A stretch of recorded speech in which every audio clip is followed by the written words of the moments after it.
Bonjour. À l'occasion de la discussion sur le projet de loi du financement de la sécurité sociale pour 2018, nous avons travaillé avec les collègues députés représentant les Français hors de France de la majorité à un amendement de suppression de la CSG, de la contribution sociale généralisée, défendu par notre collègue Anne Genetet, qui représente tous les Français d'Asie et qui l'a défendu en hémicycle.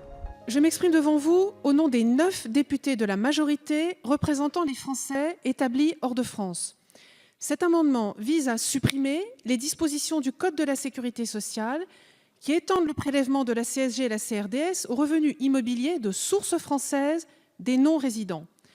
Lorsqu'ils sont établis hors de France, les Français ne bénéficient pas du système de protection sociale français.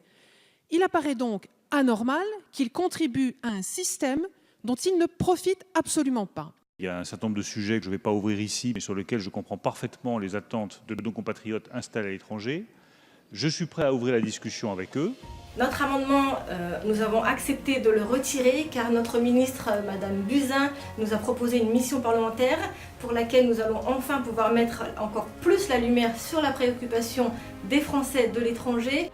Nous entendons bien la problématique particulière des Français de l'étranger. Donc nous sommes sensibles à cela. Nous allons lancer une mission autour des préoccupations des Français de l'étranger qui englobera la question des revenus fonciers, des plus-values et de leur affiliation au régime de la sécurité sociale.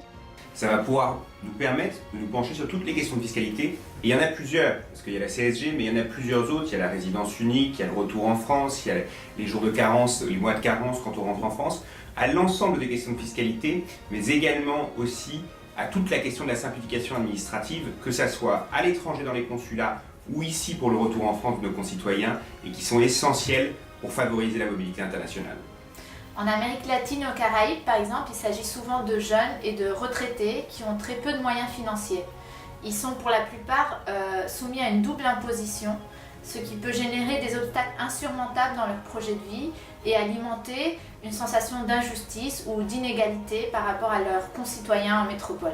Vous pouvez compter sur mon investissement au sein de l'Assemblée nationale pour défendre un régime fiscal plus juste pour tous les Français, y compris les non-résidents. À l'aube de ce mandat, c'est maintenant qu'il faut s'engager pour le changement et l'innovation sociale raisonnée, et ce dans tous les domaines. Cette mission que je salue et que nous saluons avec tous mes collègues français de l'étranger de la République En Marche va dans le bon sens parce que les Français de l'étranger sont les forces vives du pays et qu'il n'y a pas de raison qu'ils soient contraints d'assumer des charges administratives et fiscales plus importantes que celles et ceux qui vivent dans l'Hexagone. Cette mission est une occasion inespérée pour défendre les intérêts et une meilleure justice fiscale pour nos concitoyens établis hors de France.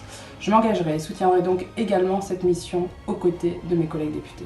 La remise à plat des droits et des devoirs des Français qui vivent hors de France faisait partie de nos promesses de campagne. Promesse tenue.